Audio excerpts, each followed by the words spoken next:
Man, what's up, everybody? Welcome back to another episode of EOS. 10 out of Jake, man. I'm rocking with y'all like y'all rocking with me. If you haven't already, make sure you follow me on Instagram, 1090_Jake, and like and subscribe to the channel if you rocking with the channel. Now, this video right here, finna be about my brother Bebo. I told y'all previously about Bebo with a tattoo story on one of my live videos that I did a few videos back. But I want to dedicate a whole video to bro, tell y'all how I know him, what I know about him, and just what type of person he is, you feel me? Get his story out there, and let's jump into it, you feel me? Now, I met Bebo at Appalachia CI. This was 2014. I was like 19, 20. This is an I dorm, I-4, high custody dorm, right? He got sent in there. Immediately, I see him. He's a short Puerto Rican, tattoos on his face. And off rip, you know, he just vibe with the Hispanics. Like first quarter, he's next to the Hispanics. They're all chopping it up in Spanish and shit. Nobody else knows what the fuck they're saying. That's just how it usually goes. Like Hispanics are gonna be with Hispanics. So I'm thinking he's either a king or just a neutron or some shit. And come to find out he blood. He Valentine blood. He was up under one of the homies that brought that shit down from up top to Tampa. He's from Hillsborough County. And immediately I'm like, yo, what's up? Da, da, da. You feel me? Like we both from Tampa, whatever. And, you know, I was already locked in with the Kings and all that shit. So I was already around a whole bunch of Hispanics. We just immediately found ourselves in the same circle. I'm not going to say it was my circle. It was our circle. You know what I mean? We were all a part of that circle, from me, Bemba, to the OG Cuban that was in the dorm. Now, the OG, he was the first one to step to Bebo. So the OG Cuban, he was from Cuba. Born in Cuba, raised in Dade, and he was just wild as fuck. You know what I mean? Like, it was known that he had some bodies. He had a shitload, like his paperwork was like this here. And he had bodies in his paperwork that he could show you. Like, yeah, I killed them. That's why I'm in here. Supposedly, he had killed a Cuban cop back in Cuba. I mean, there was just some wild shit behind his name. You know what I'm saying? And it's crazy too, because I've met some of the Cubans that have been in prison since the 80s, from when the Cubans came from Cuba to Miami, and Miami was just off the chain. That was the wildest time for Miami as far as the crime rate and everything like that. And I've gotten to meet some of these people and hear the crazy stories about how they came to America, they snuck in, the type of shit that they was in, what they was doing. And a lot of them boys got bodies. A lot of them been back there, you know, 30 years now. So it's crazy as shit. But OG was on that, and OG was the first one to step to Bebo, and he was actually the first one to introduce me to Bebo. Now, come to find out, Bebo was the tattoo man. You know what I mean? He starts showing me his property. He's got mad artwork and shit, and I had a whole bunch of shit in my property too. When I went home, I actually left all of my artwork, things that I just used to get ideas and inspiration from as far as art goes. I left that all with Bebo, just so he can, you know, use it the same way that I did and keep his artwork going. But he was the tattoo man, so first quarter, I'm pumped because it's hard to find a tattoo person. When you do find one, if they're not in your dorm, you got to slide to their dorm. It can be difficult. Payment can get weird. You trying to bring Canteen to their dorm. If you get caught, Canteen gets knocked off. There's just a lot of shit that can happen. You go get half the tattoo done, then he goes to confinement. Like, there's a lot of shit that can happen. So when you have a tattoo man in your dorm, that's one of like the best things you can have, especially because he was my brother though. I know it's souped up. I'm going to get the discounts. You know, we going to rock out. And at this time, I was getting the dope off the CO. And, you know, I'm doing good right now. I'm living lovely. You know, my locker full of food. My blues is crazy. I'm smoking every day. So we can work something out. It's not like I really need a discount. But that's my brother. I'm going to get him right and make sure he eating and smoking and everything too. And that's exactly what we did. You know, his blues game was cranked up in 2 seconds. Bro was smoking in 2 seconds. Everybody was hanging out. And I was just thinking to myself, what can I get tatted? At some point in time, we had got red ink on the compound. So, you know, all the blood homies are trying to get the red ink stamped in. Goo was trying to get it on his neck for his, like, MLB tattoo. Bebo was trying to put the red and the star on his eye, so he gave me the tattoo gun, and I'm trying to put it in. But we couldn't really, like, make the ink too liquidy because every time we would add a substance to, you know, make more of a liquid and less of a sticky solid, it kind of faded it or lightened up the red and made it more of a pink, you know what I mean? So it was like a light red, and it didn't really stick in the skin, but they were still trying to attack that shit. I didn't want none of the red because I was already about to go home. Like, I might as well just get that shit when I get out. Like, I'm gonna be straight. But I did come up with the Grand Theft Auto tattoo. Bro did do this whole tattoo. I didn't want it to the fingertips, but bro was like, this your last TOH. Take that fucking pain. I took it. We banged that shit out like a week before I went home, or 2 weeks or something like that. But it was through, you know, bonding through the artwork, bonding through the fact that we brothers, that he opened up and told me about his case. And he was doing 25 years on a murder charge. He killed somebody in a robbery gone bad. He pretty much ran up in someone's house that he heard was selling coke. He tried to buck Jack. He wasn't trying to give up the shit. And Bebo ended up pretty much cutting his head off. You know what I'm saying? His neck was only attached by a couple of inches of skin and veins and ligaments, you know what I mean? Like, there was just barely anything holding this shit together. It was like, you ever seen one of them ISIS videos where they and they get to chopping your shit? That's pretty much what bro did in a robbery gone bad. But, you know, it come to find out the dude that he killed was a sex offender. There really ain't no sympathy for buddy that died. It's a fucked up situation. It shouldn't have happened. But at the end of the day, it did, and he accepted his time, and he's doing his whole 25 years, so he's allowed to talk about it. When I met bro, he was in like his early 30s, but he looked like he was still in his 20s. And bro had already been down for years and years, you know? Like, prison wasn't nothing new to him. He's just riding the shit the fuck out. It is what it is. I think he caught his case when he was like in his early 20s or something. But he just had a look about him, like it was in his energy and his vibe. You could view it in his eyes. He just had something that was cold about him. He seemed very emotionally disconnected, and you could just tell. Everything about him just seemed defensive, aggressive, cold. He was a killer, you know what I mean? He was a killer, and he wasn't friendly. You know, I got people that they done kill people and they don't really act like it affects them. But I also don't think that they did the same type of shit that he did. He was just, there was something different about him. You could just look at him and tell he wasn't all the way, it wasn't even like he was crazy, to be honest. You could just tell he was killing shit. You could tell that you fucked with him, he gonna try to kill you. And that's what it was. But that's how a lot of us had to carry ourselves. He just wore it on his face. A lot of the times when you find killers and shit, you know, you got some people that catch a body and they act traumatized. They're scared, they're terrified about what they did, they cry about it, they can't sleep about it. You got some people that catch bodies and they wake up the next day and they're perfectly fine. And then you got some people that have just been traumatized by the shit and they wear it on their face. So you can just tell by looking at them. But that had nothing to do with bro being solid, though. He was cool. We used to smoke and hang out, you know what I mean? We used to play around, and we would kick it, really. Watching movies and shit, late nights, Saturday nights. Everybody up on yak, everybody drinking coffee. We smoking big sticks. And I mean, like, we used to have it so raw. Like, they let us stay up until like 1:30 at night. The lights are all off. The COs are in the booth. They got the hat down. They're sleeping. So we're in the day room and we're firing up sticks and smoking them right there at the table while we're watching a movie. And it might be like an old Rambo movie, some Sylvester Stallone type shit.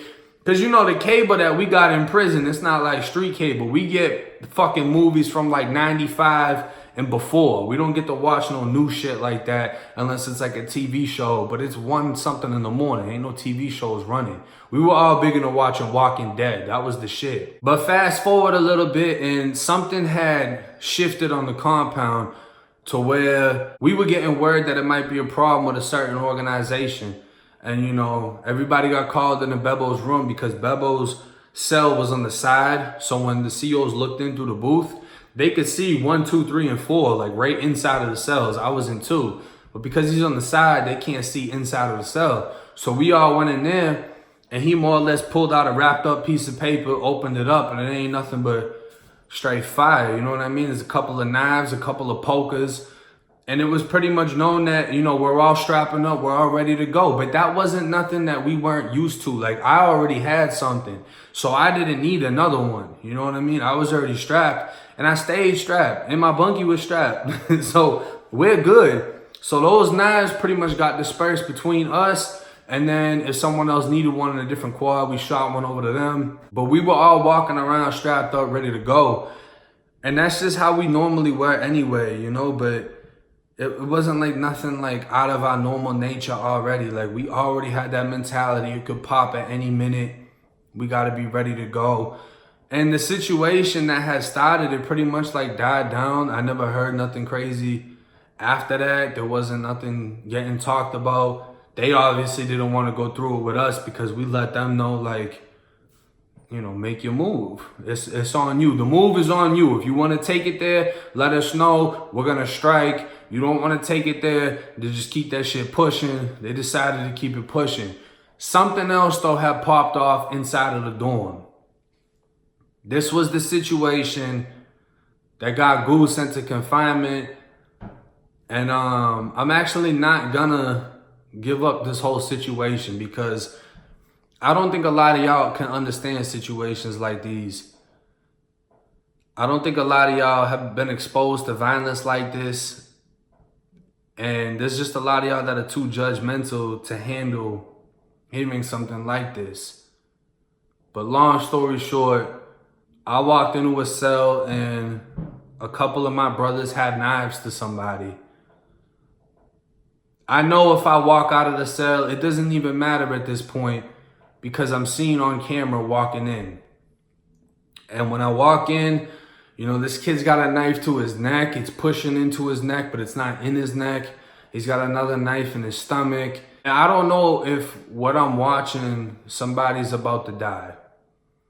You know what I mean? Like, I don't know if one of my brothers are about to make this happen. You know what I mean? So I tried to offer some assistance because this kid started to yell. He started screaming and shit.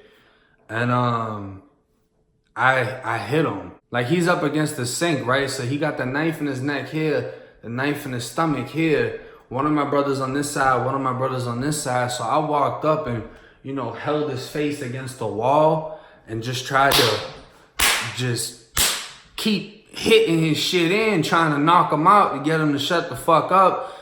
And hopefully if he's knocked the fuck out, he's not gonna, whatever they had going on, because mind you, I walked into this situation. I wasn't there for the beginning of the situation, but I walked in on it. I obviously don't want them to just kill him for no reason, especially in the dorm. Like, his body's gonna be in the cell. Like, there's no way to get away with this. You're fucked. You know what I mean? I don't want y'all to kill him, but I'm trying to knock him out, and he's screaming and shit, and they kind of like backed up with the knives a little bit, and then one of my brothers, you know, went at him with it, and he's screaming like, nah, don't stab me, don't stab me. I'm trying to just keep, you know, knocking him out, like, shut the fuck up, just go to sleep, bro, because if you go to sleep, they're not gonna do this. Whatever you're doing, they're fucking mad, like, they're not playing this shit. I didn't even want to walk into this fucking mess, but now I'm in it. And he ends up breaking free and running out of the cell. And the second he ran out of the cell, one of my dogs from Tampa was sitting at the table playing poker. He heard something. He turned real quick, grabbed this kid and threw him back into the cell with us. Literally launched his body into the cell. Boo! He comes back in. I jump on top of him, you know, trying to hold him. And my two brothers, they jump on top of him with the knives. And I thought that they were finna do it, you know what I mean? I thought that this is finna happen now if it's gonna happen. And they stopped, you know what I mean? And they more or less was just like, man, fuck it, let him go. So we let him go, and he runs out. What he ended up doing is he ran right up to the glass. He started banging on the glass, and he went PC. He checked in, you know? So the knives, they got moved real quick. And what's so crazy about the situation is the only person that went to confinement was Goo. Goo was never the person holding the knives. Goo really didn't do shit. Goo had just walked up to the door and walked back towards the end of when this shit was happening. But they took Goo to confinement under investigation. Mind you, nobody got stabbed. Nothing. But this was also the kid that Goo fought earlier that day that I ended up knocking out. You know what I mean? Goo fought him first. I got in there. I flatlined Jit. And then Goo was like, why the fuck you ain't been do that? If you been rocking with the channel, you know that story. So this was that same kid. Shit had escalated. Knives got put on him. And I don't want to say like I saved him in any sense. Like, I'm not saying I saved him, but I did want to de-escalate that situation. Not because of him, though. Let me make that clear. I have a straight prison mentality at this point. It is kill or be killed. Once you are my enemy, I have no sympathy for you. I didn't want my brothers to get more time. A lot of people don't see that side of people. They don't get to see that violence, especially when it's so graphic. When I'm talking about shooting somebody from down the street and a stray bullet hits them and you don't even see nothing. You don't know nothing happened until you watch the news. We're talking about you have an object that you're finna pierce through their skin until they die, until they bleed out, until whatever happens, happens. And I could see it in his face. Like, he was ready to do it. And my other brother that had the knife, he was in there for a body too. So it's like I'm dealing with two people that got verified murder charges on paperwork, and I'm trying to get them to spare somebody. Like, nah, don't do it. But at the same time, I can't not be on the level that they're on. I can't not be just as savage as them.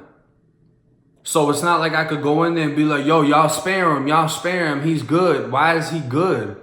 Give us a reason why he's good. Why is he good in your eyes? He's not good in ours. Are we not one and the same? So I couldn't walk in there and just be like, nah, don't do it. Because there's a reason why they're fucking doing it. So the only thing I could do is try to neutralize the situation by punching Jit face into the fucking wall until he's just flatlined again and not moving. But he ended up going PC. Goo went to confinement. That was the last time I got to see Goo. That was the very last time I seen bro. At that point, it was me, Rambo, Bebo, Savage. We were all in the dorm. Actually, I think Rambo got moved into a lower custody dorm at that time, because this was really close to me going home. Like, I was literally within weeks of going home. I was about to walk out of the door, and these were the situations that we were getting into. And you know, it was just crazy. And me and Bebo, after that happened, he realized, you know, why I was trying to do what I was trying to do. And I think he appreciated the fact that I didn't want to see him go through with that. Because one thing that happens in prison, nobody gives a fuck about you. Just like trolls like to talk shit on the internet and instigate situations that are going on in other people's lives because it has nothing to do with them. There's no fallback on them. There's no responsibility on their behalf. It is the same way in prison. People will instigate your situation. People will manipulate what has happened and make it sound in a certain way to make you react. Make it sound like you didn't do something you were supposed to do. You were supposed to kill him. You were supposed to, because they want to see that violence. They want to see that entertainment. This is like a fucking gladiator arena. You and him might be in the pit, but everyone else is in the stands saying kill him or save him, whichever one it is. You know what I mean? Everyone just wants you to crash out. And I think he appreciated the fact that I didn't want to see bro go through something like that. I don't want to see you catch even more time than you already have, because I see how much it affects you with the time that you do have. I see how much what you've done already affects you. And that's another thing people don't understand. The more you do something, the more accustomed to doing it you become. Once you've killed somebody and you're in prison for decades, you really don't give a fuck about the outside world because you've lost that connection to the outside world. You don't have that understanding. And even though it's inside of somebody to break free of that prison mentality, and some people are able to keep their mind sane, but when you go through and experience that violence, especially inside of the prisons as a gang member, where you're going to experience it, you accept it. You accept the mentality that you have. You accept that this violence and pain is my life. And I mean, since I've been out, I've still been in contact with Bebo. I've actually gotten him pen pals, and he really appreciates it. He appreciates that human connection, that connection that is outside of the realm in which he's adapted to. It's outside of the violence, the struggle, the pain. It's a break for him to be able to speak with people genuinely interested in him, his story, him as a human being, getting to know him, understanding him.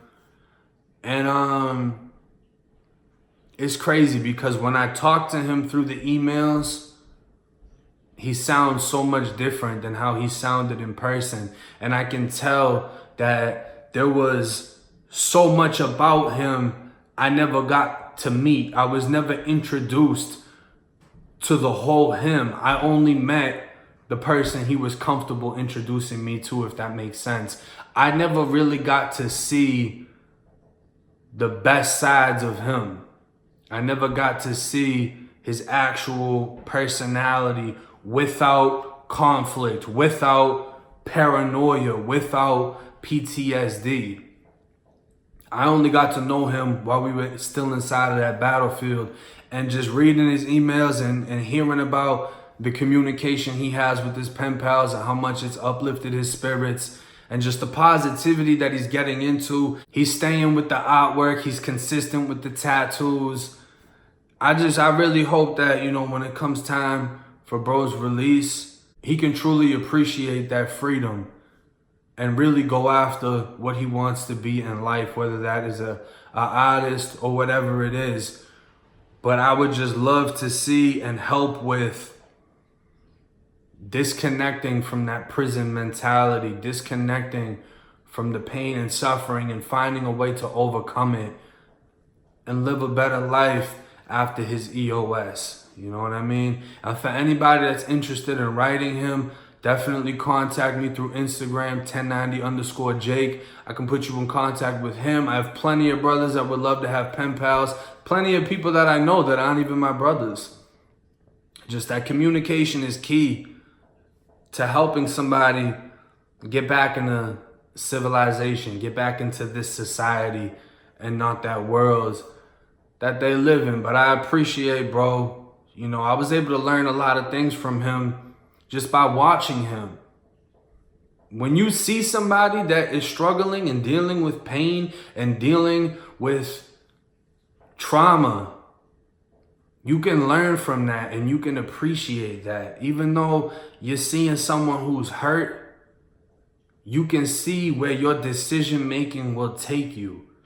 I know that if I want to be bout it and be badass and prove myself, when I hit this kid in his neck and he drops and I get that time, I'm going to understand why Bebo moves the way he moves and why he looks the way he looks and why he doesn't open up to people as easily as others do. You can only understand that pain by going through it. And I was able to appreciate the fact that I met him and I was able to see once again, because there's so many different examples, I was able to see where decision making can take me. I don't want to feel how it feels to be doing 25 years. I don't need murders on my conscience. I don't need to prove anything to anybody. And I just hope that, bro, you know, in some way, shape, or form is able to watch this video. And I miss you, bro. Free you till they free you. But hey, it's 1090 Jake. I'm rocking with y'all like y'all rocking with me. Till next time.